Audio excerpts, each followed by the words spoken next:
So unti pa lang naman yung mga namamasyal ngayon dito sa loob ng Dolomites Sun, gawa ng umulan. Ay!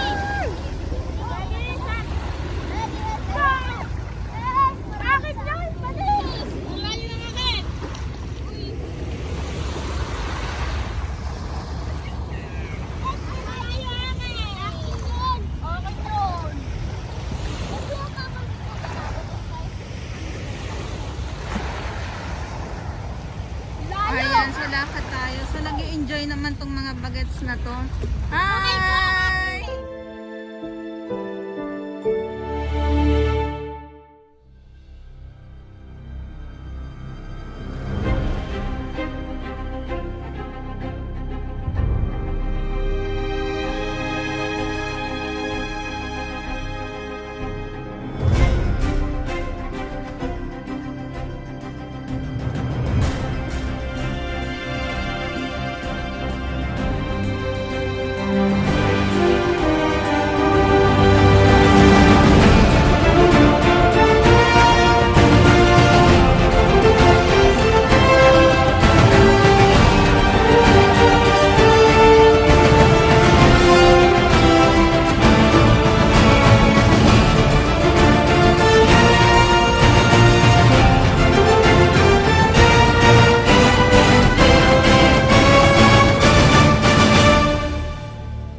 Yes, good afternoon, Manila Bay, Dolomites Sun po tayo at ngayon ay Martes, September 12, 2023 at masama ang panahon, so buti na lang at huminto ang ulan ngayon.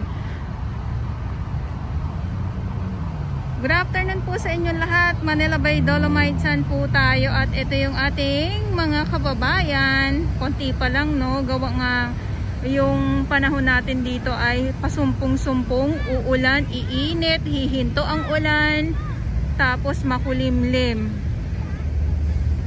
Yeah, so, wala, ano yun? Nagulat naman ako. Usaping Dolomites Sun, syempre araw-araw, lagi ko binabanggit yan.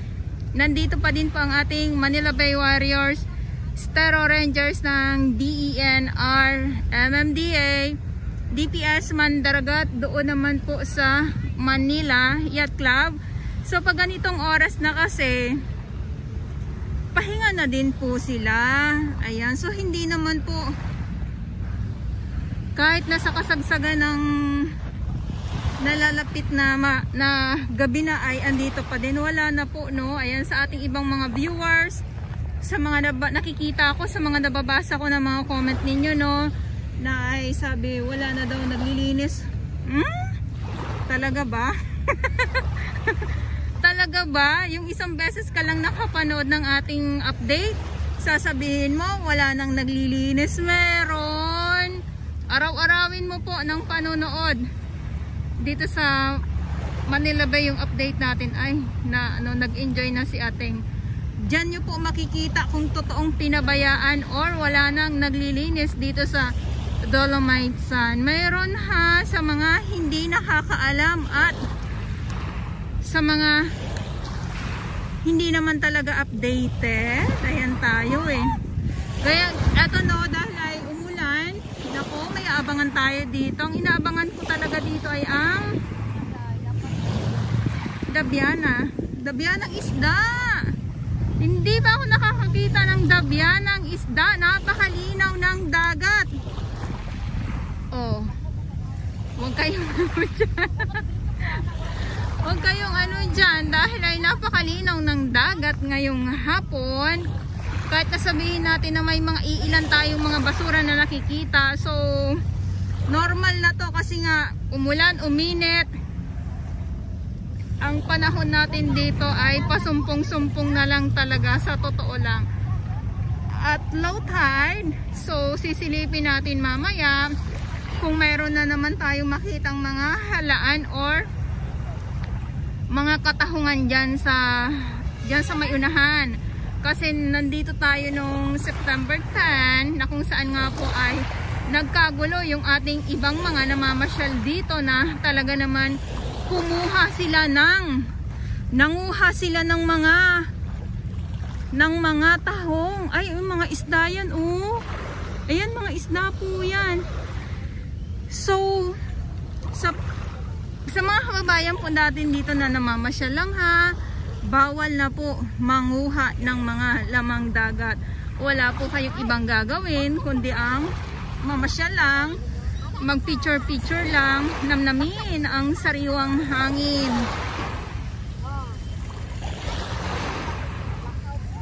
So yun lang.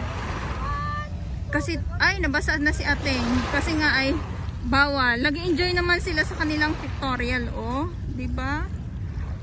So mamaya aabangan natin yung pag low tide pa talaga ng dagat para naman doon sa may bandang unahan makita natin, masulyapan muli natin ang mga katahungan. Yes, mga katahungan na talaga naman na pagkadami-dami. So yung akala natin na kung ano yung mga nangingitim dyan, naku, ayan ay mga ayan ay mga tahong din po na mga maliliit. Sa mga hindi po sa mga hindi po nakakaalam, na minsan yung iba sinasabi ay ang itim pa din daw ng Manila Bay or ng dagat nga. Yung ilalim maitim. Pero kasi yun ang hindi nila alam na may milagrong nangyayari dito na may mga katahungan nga po dito na mga maliliit. Maliliit tapos maliliit pa lang ha. Tapos pag tumagal na, syempre malalaki na yan, nagiging kulay green na. Oh, yan. So lakad tayo. Wala pa. Ay wala pa. Wala pa. 1, 2, 3. Ala, sige lang, go lang kayo. Wala pa nga sabi ni Madam eh. Ayun, so lakad tayo dito. Enjoy sa inyong pamamasyal. Grabe no, sobrang linaw ng dagat, ng karagatan ngayon.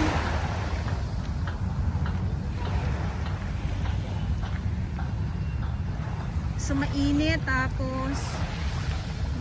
tapos biglang uulan. Naku, alam nyo po, ang maglalabasan dito ay mga isda.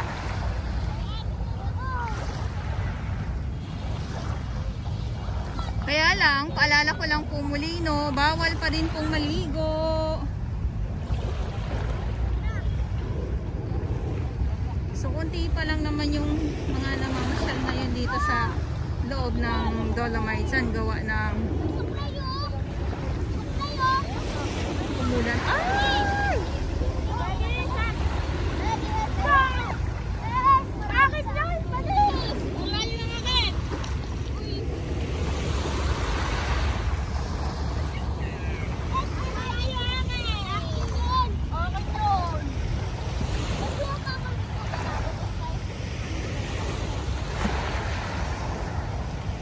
Ayan, so lakad tayo. So nag-i-enjoy naman tong mga bagets na to. Hi!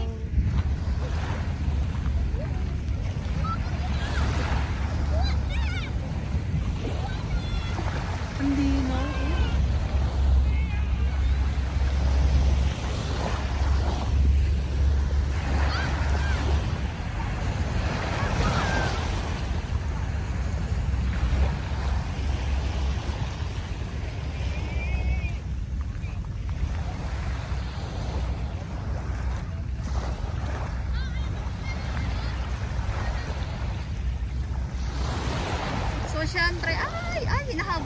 ano.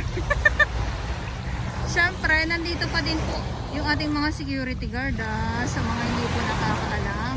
Bantay sarado pa din po ang ating Manila Dolomite Beach at yung ating mga kapulisan po.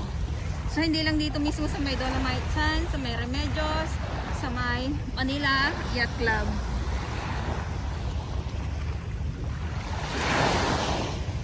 Ang linaw.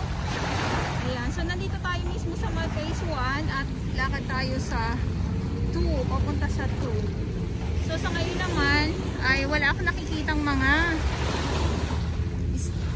isda na nandito mismo sa tabi or mga halaan.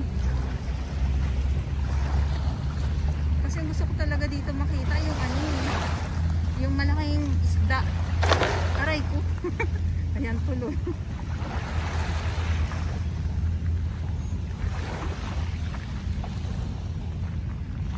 Kita nyo naman po yan, oh. So ito, pag sobrang low tide po, yan, so yan yung geotextile. So makikita natin dyan yung mga maliliit, katulad nito. Maliliit na mga isda po. Dyan lang sila. Dito lang sila sa side na to. Ayan, oh, katulad yan. Ay, ang bilis, oh. Biruin nyo, no. Nabanggit ko lang, so mabilis na akong iniwan.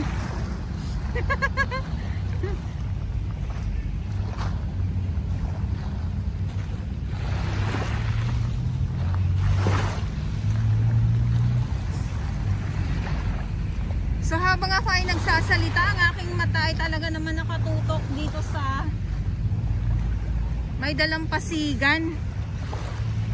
Baka sakali makakita talaga tayo ng ano, ng dabya ng isda. Ayan, so ito yung update natin ngayong araw, Martes, dito sa Dolomite Sun. At ulitin ko lang po, ngayon ay September 12, 2023. At sa mga baguhan, yes, welcome sa channel ni Miss Jeleny Dora Bells. Mahalin niyo po ako ng buong buo. Yun ay hindi galing sa ilong ng mga singaw. God bless everyone.